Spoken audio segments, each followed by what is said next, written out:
kami dari kelompok 8, kami akan mempresentasikan materi yang berjudul Ekonomi Politik Komunikasi dari mata kuliah Ekonomi Politik Media yang akan disampaikan oleh saya, Meli Nur Sahara, dan ada Devita Fitri Cahyadi, ada Dias Dwi Sejati, dan Vicky Charisman Uno.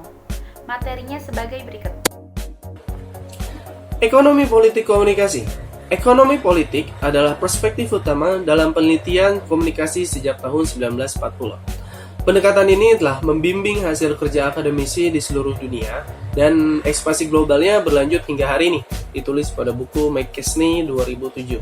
Dan pendekatan ekonomi politik mengkaji bagaimana akademisi komunikasi harus melakukan penelitian pada media komunikasi dan teknologi informasi, termasuk penelitian globalisasi ekonomi politik, pertumbuhan sejarah penelitian, dan penelitian yang berkonsentrasi pada ketahanan media yang dominan. Tiga proses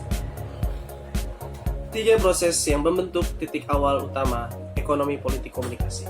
Yang pertama ada komodifikasi, yang kedua ada spasialisasi, dan yang ketiga ada strukturasi. Di sini saya akan menjelaskan mengenai paparan selanjutnya, yaitu mengenai permasalahan.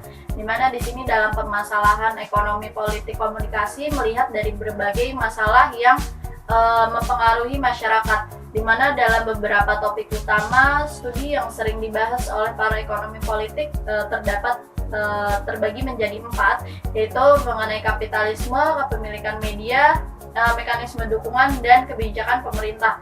Yang pertama di sini terdapat kapitalisme, di mana kapitalisme ini memiliki dua prinsip, yaitu upah tenaga kerja dan produksi untuk untung. Di mana di sini upah buruh ketika seseorang untuk bekerja atau di perusahaan bisnis dengan imbalan atau upah gaji tahunan. Nah, di mana perusahaan milik pribadi yang memproduksi dan menjual jasa atau barang, mereka sendiri mengharapkan sebuah untung sebagai imbalan terlibat dalam produksi yang untung. Nah, yang kedua yaitu kepemilikan media, di mana dalam kepemilikan media ini memiliki konsentrasi kepemilikan dalam industri media sebagai akibat dari konvergensi dan konglomerasi media di bawah ekonomi neoliberal yang telah menjadi perhatian bagi keragaman media dan wacana. Yang selanjutnya yaitu terdapat mekanisme dukungan, di mana dalam mekanisme dukungan itu terdapat iklan, permasalahan berlangganan media sosial, dan pendapatan crowdfunding. Nah, pendapatan crowdfunding ini adalah sebagai contoh dukungan ekonomi untuk organisasi media, di mana mekanisme ini mempengaruhi konten mana yang diterbitkan atau tidaknya sebagai sifat komoditas yang terdiri dari konten versus audiens atau audiens versus pengiklan, di mana ketiganya saling berkaitan sehingga membuat mekanisme ini lebih relevan dengan studi KIC. Yang selanjutnya yaitu ada kebijakan pemerintah, di mana dalam kebijakan pemerintah ini kebijakan mengatur kepemilikan media yang dimana mempengaruhi cara industri media beroperasi dan peranannya dalam masyarakat. Yang selanjutnya ada penjelasan dari salah satu ahli, yaitu menurut Vincent Moscow.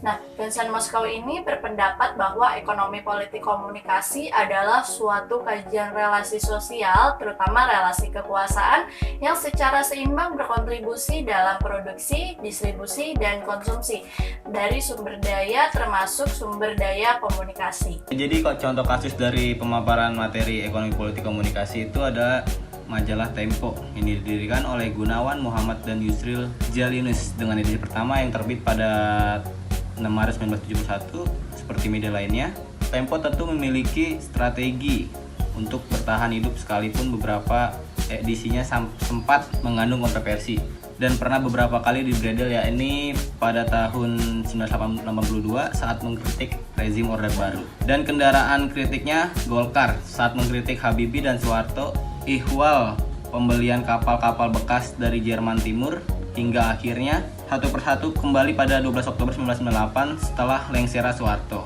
Untuk meningkatkan skala dan kemampuan penetrasi ke bisnis dunia media, maka pada tahun 2001 PT Arsa Raya Perdanago Publik menjual sahamnya ke publik dan lahirlah PT Tempo. Inti media. TBK sebagai penerbit majalah Tempo yang baru. Dan sejak tahun 2008 Tempo telah lahir dengan wajah baru dan berusaha menerapkan standar tinggi jurnalisme dalam meliputi peristiwa dan menuliskannya secara tajam, cerdas, berimbang. Tempo juga hadir tidak hanya berbentuk majalah kontroversial, namun sudah terintegrasi dengan internet dan bisa diakses melalui komputer. Peranti lain seperti ponsel, BlackBerry, iPhone, iPad, dan komputer tablet Android dengan nama Tempo.co. Pada edisi 30 September 6 Oktober sampai 6 Oktober 2019, media Tempo memproduksi konten Tempo Demo atau pesan yang cenderung memihak mahasiswa generasi Z. Desain covernya menonjolkan seorang mahasiswa mengenakan alma mater kuning dan memegang pengeras suara di tangan kanannya, sedang menuntut seorang yang mirip Jokowi berkemeja putih dalam posisi duduk ditemani oleh Jokowi yang sedang berdiri dengan pakaian yang sama namun sepatu berbeda. Sementara dua orang sosok raksasa berdasi dan jas merah dan hitam berkaki besi sedang berdiri. Menurut penulis produksi edisi dengan judul tersebut, milenial merupakan upaya dengan mengembalikan citra Tempo yang sempat rusak ketika penerbitan Tempo edisi 16-22 September 2019 yang berjudul Janji Tinggal Janji. Kilas balik, media Tempo telah dianggap menghina Presiden Republik Indonesia sebagai simbol negara karena menjajarkan gambar Joko Widodo dengan bayangan sosok berhidung panjang mirip Pinocchio. Pihak yang merasa namanya tercoreng bukan penguasa melainkan kelompok bernama Jokowi Mania. Tempo memang tidak berlabel namun sebagai pendukung Presiden Jokowi menggunakan cara dengan memberitakan rating jelek atau bintang 1 pada aplikasi Tempo yang dimuat di Play Store disertai dengan komentar-komentar pedas. Atas ramainya rating yang jelek, diberitakan rating aplikasi Tempo di Play Store turun drastis menjadi 2,4 sehingga tertinggi dari aplikasi media lain seperti Detik dan Kompas.com. Kasus ini menunjukkan bahwa digitalisasi industri atau industri digital mampu menggerus usaha media melalui pengguna media sebagai konsumen. Jadi dapat disimpulkan bahwa ekonomi politik jika diterapkan pada media komunikasi cenderung memfokuskan perhatiannya kepada bagaimana kerja institusi lainnya seperti institusi politik, keuangan, dan industri, serta bagaimana hal-hal tersebut mempengaruhi industri media dan praktek-praktek profesional. Dan kasus tersebut menunjukkan bahwa digitalisasi industri atau industri digital mampu menggerus usaha media melalui pengguna media sebagai konsumen. Sekian presentasi dari kelompok 8, kurang lebihnya mohon maaf. Semoga materi yang telah disampaikan bermanfaat untuk kita semua dan sampai jumpa.